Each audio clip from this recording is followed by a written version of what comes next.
আসসালামু আলাইকুম। সর্ষে পাবদা খেয়েছেন কখনো? সর্ষে পাবদা খেতে কিন্তু ভীষণ মজাদার হয়। আমার মতো এভাবে তৈরি না করলে বুঝতেই পারবেন না সরিষা বাটা দিয়ে পাবদা মাছ যে এতটা মজাদার হয়।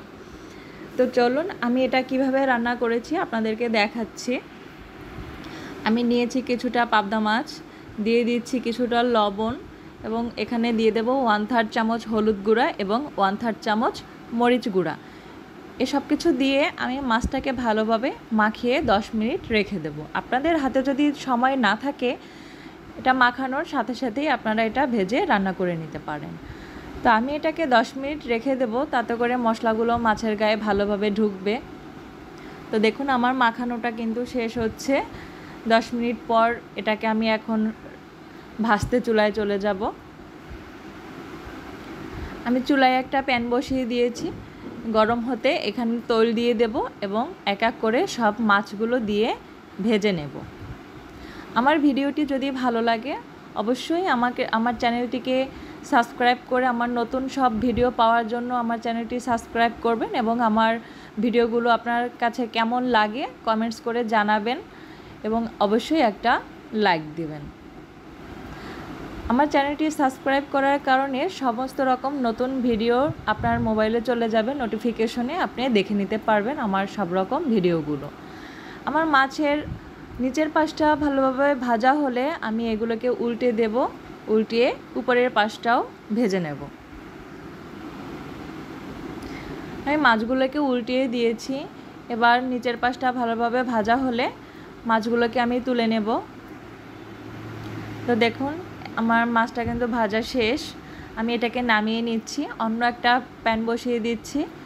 এখন মাছ ভাজা থেকে যে এক্সট্রা তেলটা রয়ে গিয়েছে সেটা এখানে ঢেলে দেব। তেলটা ঢেলে দেওয়ার পরে এখানে আমি তৈল দিয়ে দেব এবং এক এক করে সব রকম মশলাগুলো এখানে দিয়ে দেব।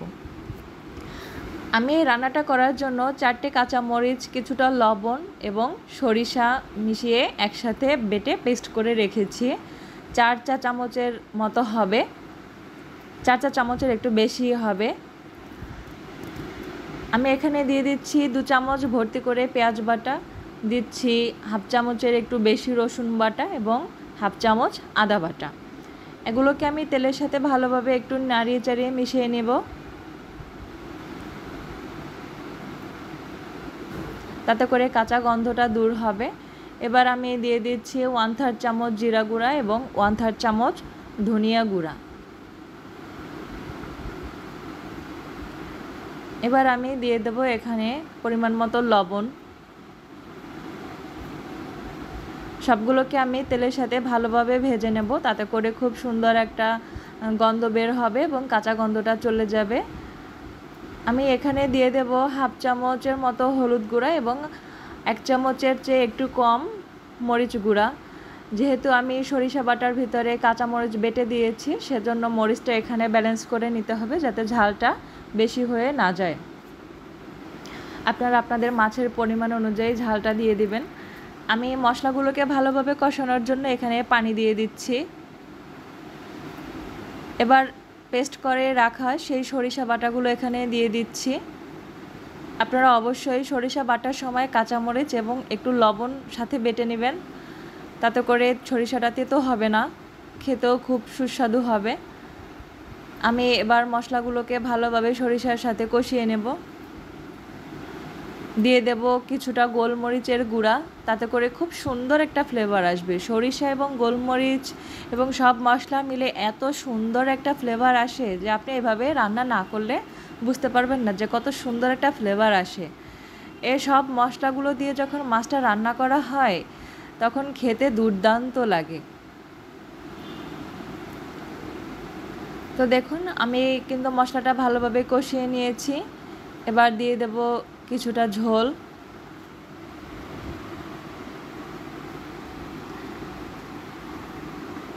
আমি আরও একটু এটাকে কষিয়ে নিচ্ছি।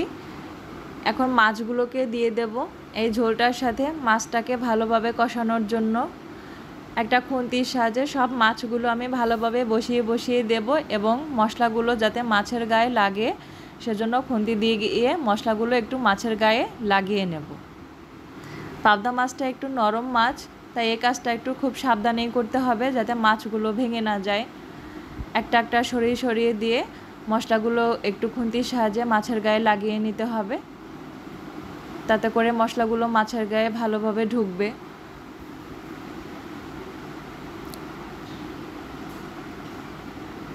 এবার আমি রান্না করার জন্য পানি দিয়ে দেব।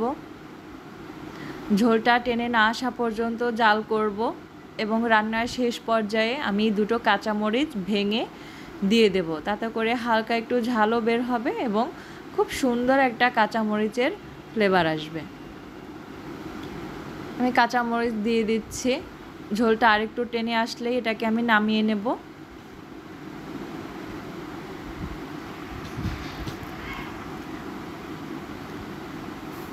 তো দেখুন ঝোলটা টেনে আসছে কিন্তু।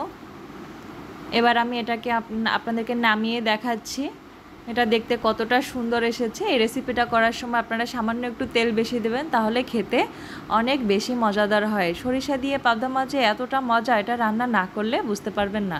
আমার রান্নাটা যদি আপনাদের ভালো লেগে থাকে অবশ্যই আমার চ্যানেলটিকে সাবস্ক্রাইব করবেন এবং লাইক করে কমেন্টস করে জানাবেন আপনাদের কেমন লেগেছে এবং আমাকে নতুন ভিডিও তৈরিতে উৎসাহিত করবেন।